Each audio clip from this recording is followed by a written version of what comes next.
तो आज बात करते हैं एक बहुत ही कमाल की चीज के बारे में जो हर रिसर्चर के लिए एक तरह से गेम चेंजर है।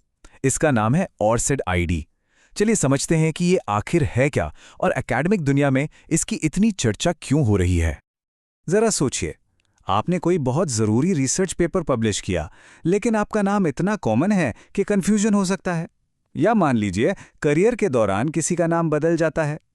ये एक आम लेकिन बहुत बड़ी प्रॉब्लम है, जहां आपकी इतनी मेहनत के काम को सही पहचान ही नहीं मिल पाती। तो इस सारी कंफ्यूजन का एक ही जवाब है, ORCID। इसका पूरा नाम है open researcher and contributor ID.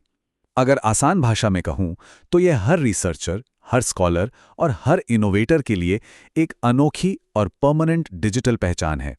एक ऐसी पहचान जो कभी नहीं बदलती। तो ये असल में दिखता कैसा है?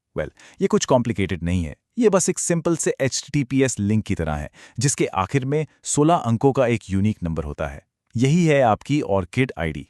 ये लिंक हमेशा और हमेशा सिर्फ एक ही इंसान से जुड़ा रहता है, चाहे वो दुनिया में कहीं भी काम करे या अपना नाम ही क्यों ना बदल ले। तो अब सवाल ये उठता है कि आखिर इसे बनाने का असल मकसद क्या था? ये क्यों बनाया गया? देखिए, इसके पीछे दो बड़े और बहुत जरूरी मकसद हैं। पहला, जैसा हमने अभी बात की, नामों को लेकर जो भी गड़बड़ी या कंफ्यूजन होती है उसे पूरी तरह से खत्म करना। और दूसरा, एक रिसर्चर वो जहां काम करते हैं, यानी उनका इंस्टीट्यूशन और उनका सारा रिसर्च वर्क, इन तीनों के बीच एक मजबूत, भरोसेमंद कनेक्शन बनाना। एक ऐसा कनेक्शन जिस पर समय या जगह बदलने का कोई असर ना हो। चलिए अब मुद्दे की बात करते हैं। समझते हैं कि एक ORCID आईडी हमारे लिए इतनी जरूरी क्यों है और इसके असली फायदे क्या-क्या हैं। इसका इस्तेमाल अब बहुत ज्यादा बढ़ गया है। किसी जर्नल में पेपर सबमिट करने से लेकर फंडिंग के लिए ग्रांट एप्लीकेशन भरने तक हर जगह अब इसकी जरूरत पड़ती है। स्कोपस और वेब ऑफ साइंस जैसे जो बड़े बड़े डेटाबेस हैं, वो भी इसी के जरिए आपके काम को सही तरीके से इंडेक्स करते हैं। और इतना ही नहीं, जब कोई रिसर्चर किसी दूसरे के काम की समीक्षा करता है, जिसे हम पीयर रिव्यू कहते हैं, तो उसका क्रेडिट भी अब ORCID के जरिए ही रिकॉर्ड होता है। तो इसका सीधा फायदा क्या हुआ? एक तो आपकी एकेडमिक पहचान बिल्कुल क्रिस्टल क्लियर हो जाती है, कोई कंफ्यूजन नहीं। दूसरा, जर्नल्स में पेपर सबमिट करने का प्रोसेस बहुत तेज हो जाता है, क्योंकि सारी जानकारी अपने आप भर जाती है। और सबसे बड़ी बात, ये एक ऐसी प्रोफाइल है जो जिंदगी भर आपके साथ रहती है, फिर चाहे आप कितने भी इंस्टीट्यूट क्यों ना बदल लें। तो अब शायद आप सोच रहे होंगे कि इसे बनाना तो बहुत मुश्किल काम होगा। नहीं, अच्छी खबर यह है कि अपनी ORCID आईडी बनाना बहुत ही ज्यादा आसान है। ये देखिए, ये बस 5 सिंपल से स्टेप्स हैं।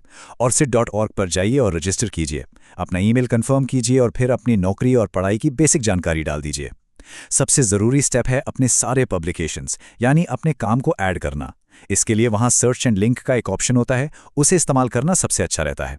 और बस हो गया, आपकी यूनिक आईडी तैयार है।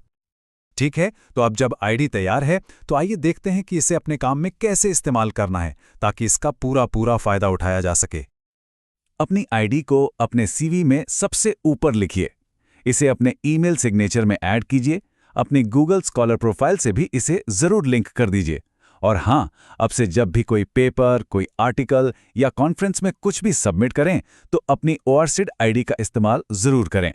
पता है इससे क्या होगा? आपकी प्रोफाइल अपने आप अपडेट होती रहेगी।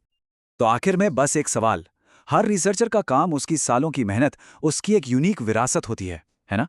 तो क्या यह पक्का नहीं करना चाहिए कि उस विरासत को, उस लेगेसी को एक सही और स्थायी पहचान मिले? ORCID बस इसी सवाल का एक बहुत मजबूत जवाब है।